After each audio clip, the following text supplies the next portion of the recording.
Assalamualaikum and I welcome you all again in this A level accounting series जहाँ पर मैं कोशिश करूँगा कि A level के accounting के सारे टॉपिक्स कवर कर सकूँ।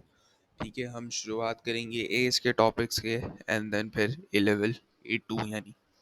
ठीक है, पिछली वीडियो सॉरी जो थी वो प्रॉफिट के ऊपर थी एंड अब ये मार्जिन एंड मार्कअप की वीडियो का बेसिकली पॉइंट ये है कि अभी हम ज़ाहिर कंप्लीटली रेशोज़ कवर नहीं कर रहे, सिर्फ जो प्रॉफिट रिलेटेड जो रेशोज़ हैं यानी मार्जिन एंड मार्कअप उन पे आज बात करेंगे। ठीक है, तो शुरू करते हैं from margin.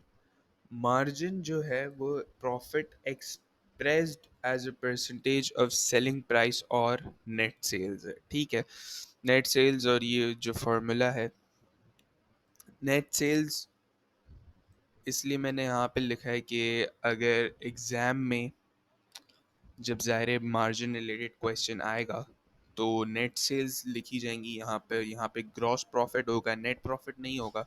Gross profit upon net sales into 100 ये फार्मूला यूज़ होगा एग्ज़ाम में। But for the sake of this example हम यहाँ पे सेलिंग प्राइस लिखेंगे नेट सेल्स की जगह और ग्रॉस प्रॉफिट की जगह सिंपल जो प्रॉफिट हम लिखेंगे। ठीक है, तो एग्जांपल है जी, सेलिंग प्राइस है आपके पास 10। ठीक है, कॉस्ट प्राइस है आपके पास 8, तो प्रॉफिट आपके पास आ गया जी 2। ठीक है, ये हमने पिछली वीडियो में कवर कर लिया था। तो मार्जिन आपको बेसिकली ये बताता है कि जो सेलिंग प्राइस यानी $10 की जो सेलिंग प्राइस आपने सेट की है, ठीक है, उसमें कितना प्रोपोर्शन यानी इस सेलिंग प्राइस में कितना प्रोपोर्शन आपका प्रॉफिट है।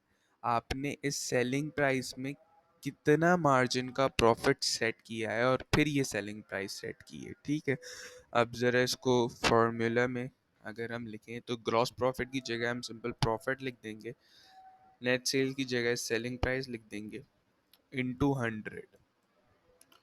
ठीक है ना, तो आपके पास आंसर आ जाएगा जी 20%। क्या आ जाएगा? 20% आंसर आ जाएगा। यानी ये जो सेलिंग प्राइस है $10 की, इसमें आपने 20% के प्रॉफिट का आपने मार्जिन रखा है और फिर ये सेलिंग प्राइस सेट की है। यानी जब भी कोई आपसे प्रोडक्ट खरीदेगा $10 का, ये जो आपने $10 की सेलिंग प्राइस सेट की है, जब कोई खरीदेगा ये तो उस सेलिंग प्राइस में से 20% जो है वो आपका प्रॉफिट है।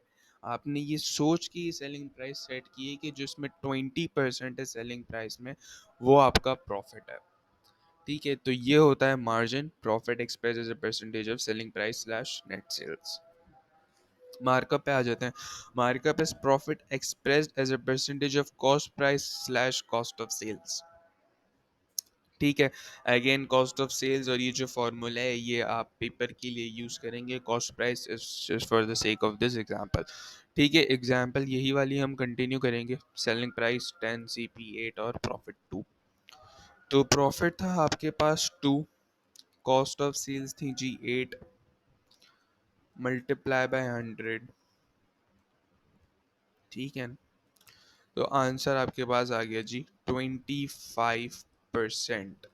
यानी ये जो $8 की जो आपकी कॉस्ट प्राइस है, ठीक है, इसमें 25% आपका प्रॉफिट का मार्कअप है।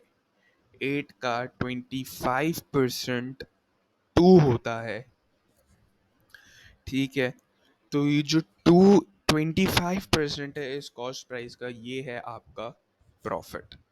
ठीक है, अब I hope this is clear. ठीक है, कोई इतना डिफ़िकल्ट कॉन्सेप्ट नहीं है, इजी कॉन्सेप्ट है। ये जो मार्जिन मार्कअप और जो स्टार्टिंग तो नहीं बल्कि ऑलमोस्ट जो सारी रेशोज़ हैं वो सब हम ओ लेवल में कवर कर चुके होते हैं। Margin markup, inventory turnover, return on capital employed etcetera, ये सारे ओ लेवल में हम कवर कर चुके होते हैं। तो बेसिकली इतना कोई डिफ़िकल्ट कॉन्सेप्ट है नहीं, बट आई थॉट कि वीडियो बना देते हैं इस पे, ताकि कोई अगर मसला हो तो क्लियर हो जाए। अब नेक्स्ट वीडियो में हम ये कवर करेंगे कि मार्जिन को मार्कअप में कैसे कन्वर्ट करना है और मार्कअप को मार्जिन में कैसे कन्वर्ट करना है। ये थोड़ा ट्रिकी होता है। इंशाल्लाह नेक्स्ट वीडियो में उस पर बात होगी।